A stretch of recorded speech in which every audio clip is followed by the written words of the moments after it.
Arkadaşlar ayet günleri var. Tuş geldi dualar. Bismillah Allahu Ekber de söylüyor.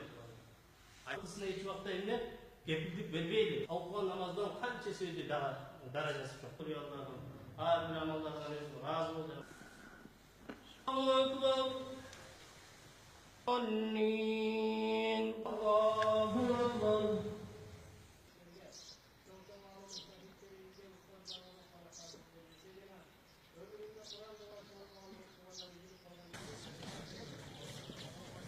Bakarsa cevap ver. Nereye çekip Hadi mübarek olsun.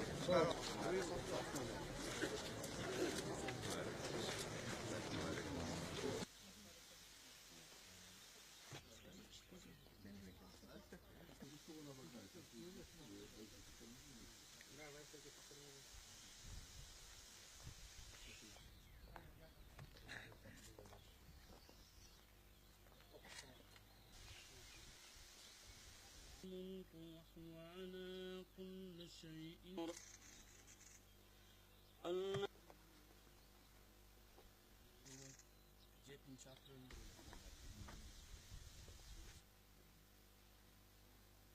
صبيحا وجعلناها ولوالدي وللمؤمنين يوم يقوم الساعة